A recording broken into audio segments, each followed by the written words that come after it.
সকালে খালি পেটে লেবু পানি খেলে কি হয় আপনি জানলে আপনার জবান দিয়ে এমনি সুবহানাল্লাহ শব্দ বের হয়ে আসবে।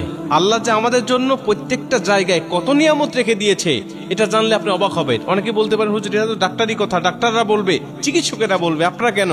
ভাই চিকিৎসক অবশ্যই বলবে, কিন্তু আমি আপনাকে রবের নিয়ামত সম্বন্ধে বলছি। ফাবি আইয়ি আলাই রাব্বিকুমা তুকাযিবান, আপনি রবের কোন নিয়ামতকে অস্বীকার করবেন? সামান্য 2 টাকা লেবুর মধ্যে যে উপকারগুলো আল্লাহ পাক আপনার দেহের জন্য রেখে দিয়েছে এগুলো জানলে তো এমনি রবের কদমে সেজদায় মস্তক অবনত হয়ে যায় যে আমার রব আমার জন্য কত নিয়ামত দুনিয়ার জমিনে পাঠিয়েছে।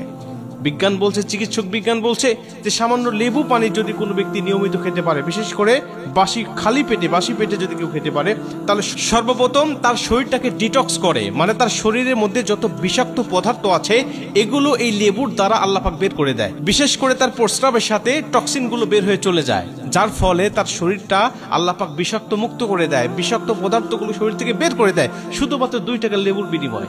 1 কেজি লেবুর দাম 20 টাকা, সে হিসাব করলে একটা লেবুর দাম 2 টাকায় পড়ে। দেখেন এই 2 টাকায় কোটি টাকার নিয়ামত আল্লাহ পাক আপনাকে দান করে দিচ্ছে, অথচ আপনি রবের শুকরিয়া করেন না। 2 নম্বরে, লেবু যদি কোনো মানুষ নিয়মিত খায়, ওর ওজন যদি অতিরিক্ত থাকে তাহলে তার অতিরিক্ত ওজনটাকে কমিয়ে দেয়, তার শরীরের মধ্যে ক্ষুধাটাকে কমিয়ে দেয় এবং মেটাবলিজমটা বাড়িয়ে দিয়ে তার শরীরের অতিরিক্ত চর্বিগুলোকে প্রাণ করে দেয় এবং তার শরীরটা হালকা হয়ে যায়। অতিরিক্ত চর্বিওয়ালা, অতিরিক্ত ওজনওয়ালা ব্যক্তিদের জন্য এই লেবুটা আল্লাহ পাকের পক্ষ থেকে বিশাল একটা নিয়ামত। প্রিয় ভাইরা আমার, আপনি চিন্তাও করতে পারবেন না যে রব আপনাকে কি দিয়েছে, আপনি কেন রবের শুকরিয়া থেকে এখনো মুখ ফিরিয়ে নিয়ে আছেন। 3 নম্বরে, লেবু পানির মধ্যে আল্লাহ পাক মানুষের হজমের শক্তি রেখে দিয়েছে। আপনার বদ হজম হতে পারে, আপনি খাবার খেয়েছেন, অতিরিক্ত খাবার খেয়েছেন, হয়তোবা হজমের সমস্যা হতে পারে। আপনি যদি লেবু খান তাহলে আল্লাহ পাক এই লেবুর মাধ্যমে আপনার হজম শক্তিটা বাড়িয়ে দিবে। এই লেবুটা আপনার হজমের ক্ষেত্রে অনেক ভালো সহায়তা করবে, অনেক ভালো কাজ করবে। আল্লাহ রাব্বুল আলামিন দেখেন ছোট্ট ছোট্ট বিষয়ের মধ্যে কত নিয়ামত রেখে দিয়েছে।